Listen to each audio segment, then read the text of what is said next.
And that's how seasons work on a flat Earth, because you have the sun and the moon, right? And they're always traveling at different distances from the north, but they're compassing in a full 24-hour period. So, if you live in this area, when it's summer for you, the sun is going to be very close. But when it's winter, it's getting farther and farther away. And if you live in this area, around the equator, that's why the equator is always so hot, is because the sun will be around the equator the most. If it's starting here and going out farther, and then eventually coming back in, it hits the equator twice, right? As it goes out and as it comes in. That's why the equator is usually the hottest point. That works on the flat Earth model, because you have the sun coming in here for a season, coming out there for a season, then coming back in till it's summer. And that's how the equator works. And then where did I tell you to turn? You're in, turn to Isaiah chapter 44. Isaiah chapter 44, look in verse 24. Isaiah 44, look in verse 24. And in verse 24, the Bible reads, "Thus saith the Lord, thy Redeemer, he that formed thee from the womb, I am the Lord that maketh all things, that stretcheth forth the heavens alone, which spreadeth them abroad the earth by myself." Abroad the earth. He's stretching the heavens above the earth. And when you stretch something abroad, you're usually stretching it across a flat surface. You're spreading something abroad, like you would stretch forth a blanket over a bed. The same concept is here. He's stretching forth the heavens over the earth. He has said it. Turn to Jeremiah chapter 10. And we're just going over a couple more verses that show that the earth has ends. The earth has ends. There's many, many more verses. I only got the 10 most important ones. Jeremiah chapter 10 and verse 13. It says in verse 13 of Jeremiah 10, "When he uttereth his voice, there is a multitude of waters in the heavens, and he causeth the vapors to ascend from the ends of the earth. He maketh lightnings with rain, and bringeth forth the winds out of his treasure." So he is talking about the ends of the earth. There's ends on a flat earth. And then in Job 28, verse 24, it says again, the ends of the earth. So now I want to show you that the sun moves and not the earth. And this verse is a real proof of this. Turn to Psalm chapter 19. Psalm chapter 19. Psalm 19. And I'm going to prove to you from the Bible that the sun moves and not the earth.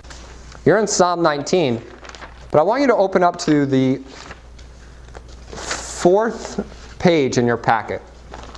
You should have a picture of a sun in the 4th page of your packet.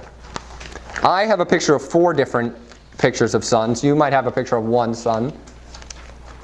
And what you're seeing here is the sun with clouds in front of it, but also clouds behind it. You see those clouds behind the sun?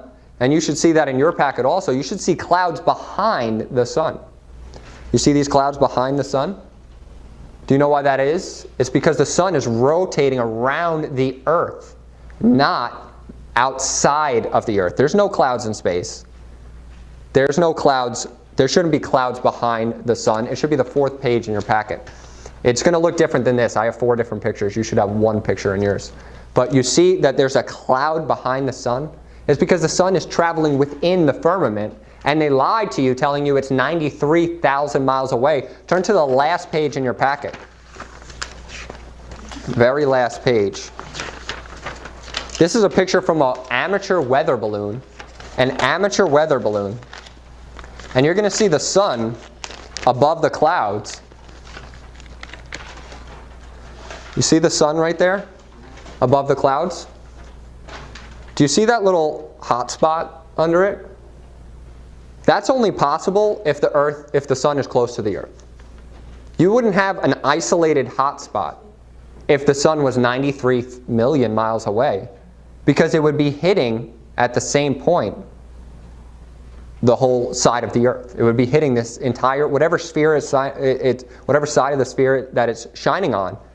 It would not be isolated. But this is from an amateur weather balloon, and you can see that the sun, not only the flat horizon, see the flat horizon, but you see that the sun right here has a hot spot directly under where it is located because the sun is close to the earth. And what it's showing you there is the heat coming down from the sun. So wherever is under the sun, that's why at 12 o'clock it feels the hottest, when the sun is directly above you. And you start to feel the temperature increase as the sun gets closer to you, right? So when the sun starts setting, remember we're talking about a field of view. The sun is always parallel to the earth. It never goes up or down. It's a matter of perspective. So the sun is, when it's coming at you, it looks like it's rising up. In the same way, when you walk closer to a building, it looks like the building's getting taller. But the building remains the same height. So when the sun is getting closer to you, it looks like it's rising up. And you ever notice that at 12 o'clock when it's directly above you, it's the hottest point of the day?